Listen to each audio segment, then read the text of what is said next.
Filipenses 4, a partir do versículo 11. Não digo isto como que por necessidade, porque eu já aprendi a me contentar com o que eu tenho.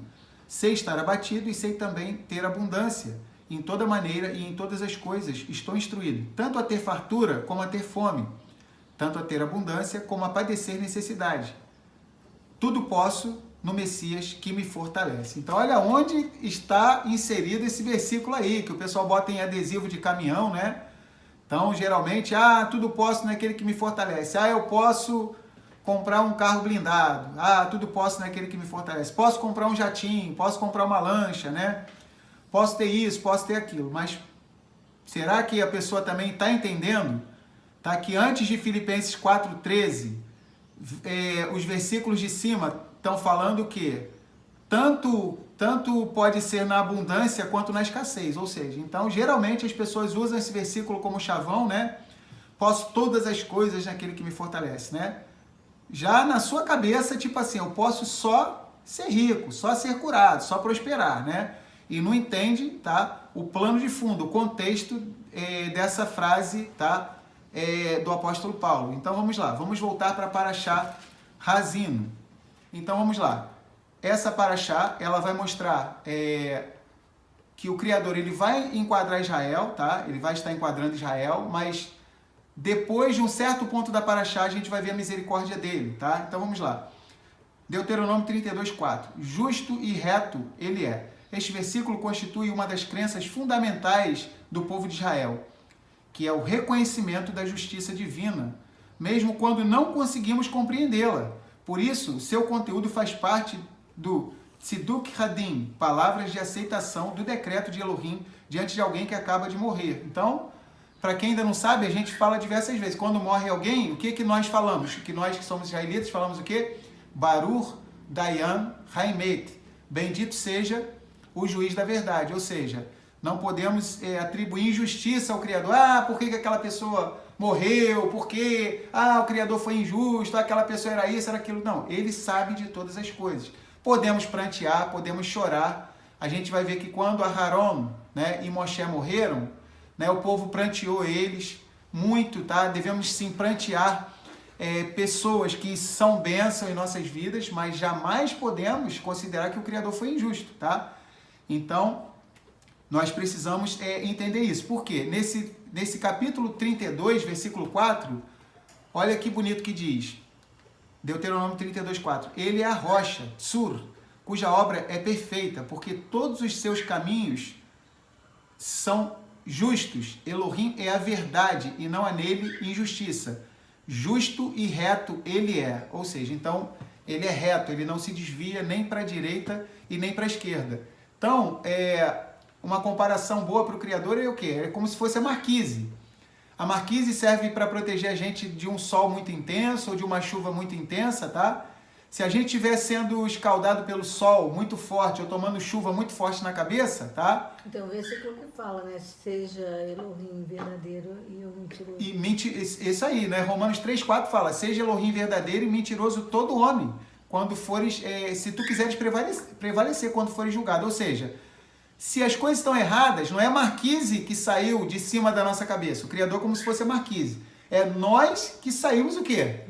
Debaixo da marquise, tá? Ou seja, e muitos de nós, às vezes, a gente sai debaixo da marquise, a marquise me desamparou, né? Ela tem preconceito contra mim, né? A marquise. Não, a marquise está no mesmo lugar, tá? Então, nós é que devemos ficar no lugar correto, tá bom?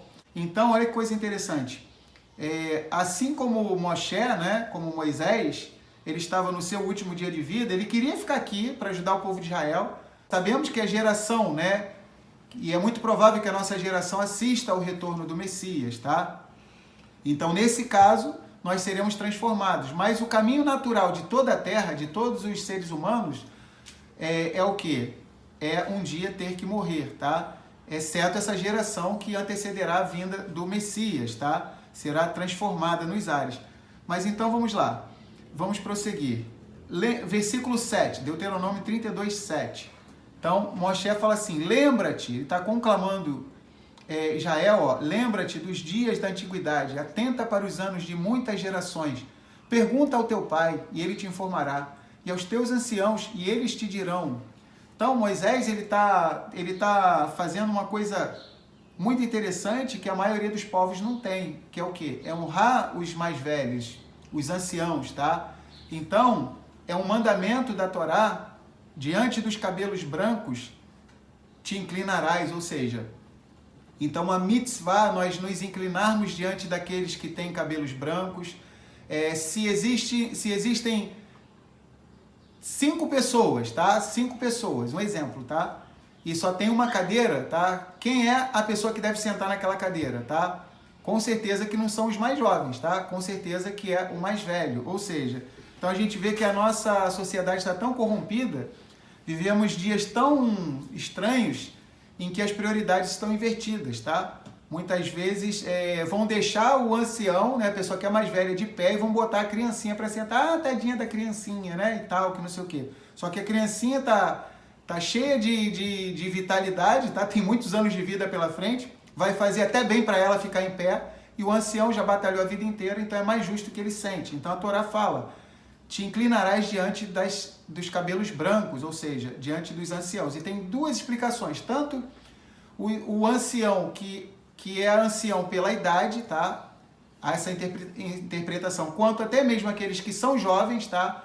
Mas se dedicam muito ao estudo de Torá, tá? Ou seja, então o ancião, ele pode ser ancião pela idade, como também ele pode ser um ancião pela busca que ele faz ao nosso Elohim, tá bom? Ele pode ser um zaken, tá? Vamos lá, então vamos prosseguir. Moisés, ele conclama Israel a olhar para o seu passado, tá? Lembra-te dos dias da antiguidade. A Parashá Razino coroa dignamente a grandiosa obra de Moisés pela sua magnificência e pensamento elevado. O profeta Moisés, Moshe, reuniu todas as riquezas da poesia e da eloquência para introduzir na alma de seu povo a sua preciosa prédica. Que as minhas palavras sejam para vocês como a chuva que penetra na terra, a fecunda e a vivifica, como o orvalho bendito que sempre traz proveito. Após esta poética introdução, Moshe resume em poucas palavras a história dos hebreus, evocando seu passado, sua modesta origem, suas felicidades e suas iniquidades. Mais adiante, adverte sobre as desgraças que acontecerão, as desgraças que alcançarão o povo que, embriagado pela fortuna, esquecerá a sua missão moral para entregar-se inteiramente aos prazeres materiais. E engordou-se Yashurum, Israel, e deu coices, engordaste, engrossaste, e de gordura te dobraste, e abandonou a Elohim, que o fez, e desprezou o forte da sua salvação. Deuteronômio 32:15. Quem quiser anotar, essa palavra Yashurum, que nas Bíblias em português é Jesurum, ela só aparece 4 vezes na Bíblia inteira. Só 4 vezes, tá? E é dessa estrutura da palavra Yashar, tá? Assim como Israel também é dessa estrutura de Yashar, que é reto, tá? Então, olha, quem quiser anotar, Yashurum, Jesurum, aparece em Deuteronômio 32:15, primeira vez que aparece. Na segunda vez é Deuteronômio 33:5, terceira vez Deuteronômio 33:26 e a quarta vez Isaías, Yeshayahu 44:2. Então, só 4 vezes aparece essa palavra, que é um termo carinhoso, é uma palavra elevada, é um outro nome para a nossa nação de Israel, tá? Então, Israel, às vezes, é chamado de Yashurum, tá? Então, a gente tem aquela música que a gente gosta muito, que a gente vai ouvir na semana que vem, quando a gente estudar. Semana que vem não, quarta-feira, tá? Aquela música que a gente canta do Beri Weber, né? Ou seja, que é a canção chamada Yahad, né? Quando a gente for lá no início, por exemplo, quando a gente for em Deuteronômio 33:5, tá? Que a gente vai estudar quarta-feira, a última porção, diz assim: Ei Yahuá foi rei em Yashurum, quando se congregaram os cabeças do povo com as tribos de Israel. Então é aqui que aparece o quê? Shiftei Israel. Tá? A gente vai até botar, sempre que a gente estuda essa paraxá, quando a gente lembra, a gente coloca essa música. Então, quando a gente estuda essa paraxá, que vai ser a última, que a gente vai estudar quarta-feira, tá? Então, vai aparecer de novo essa palavra Yashurum, tá? Ou seja, repetindo, aparece na paraxá Razino, tá? A palavra Yashurum, Deuteronômio 32:15. Depois vai aparecer 2 vezes na próxima paraxá, tá? Parashá Vezot Habrahá, Deuteronômio 33, versículos 5 e versículos 26, tá? E vai aparecer pela última vez essa palavra em Yeshayahu, Isaías 44, 2, tá? Então vamos lá, vamos prosseguir. Então, Moshe, ele está dando uma bronca, né? Tipo assim, olha, o Criador, ele chamou o povo de Israel, chamou o nosso povo e tal, e nós engordamos e tal, nos tornamos fortes, e de repente ficamos numa vida opulenta, material. E o que diz aqui? Deuteronômio 32, 15. E engordando-se Yashurum, deu coices, engordaste-te, engrossaste-te e de gordura te cobriste, e deixou Elohim, que o fez, e desprezou a rocha, Tsur, da sua salvação. Então, olha que coisa interessante, tá? Então, infelizmente, acontece com muitos do nosso povo de Israel. Quando a pessoa está passando uma dificuldade, tá? Ela busca o Criador e, misteriosamente, quando o Criador abençoa essa pessoa, fisicamente, financeiramente, ou através de uma cura, seja lá o que for, muitos acabam abandonando ao Criador, tá? Então, que nós não venhamos fazer isso, ou seja, que venhamos ser fiéis ao Criador em qualquer circunstância da nossa vida, tanto tendo muito quanto tendo pouco, tá? Quem foi que falou sobre isso? Paulo, Shaul HaShaliach. Vamos abrir em Filipenses, capítulo 4. Vamos lá, Filipenses, capítulo 4. Diz assim, Filipenses 4, a partir do versículo 11. Não digo isto como que por necessidade, porque eu já aprendi a me contentar com o que eu tenho. Sei estar abatido e sei também ter abundância. Em toda maneira e em todas as coisas estou instruído, tanto a ter fartura como a ter fome, tanto a ter abundância como a padecer necessidade.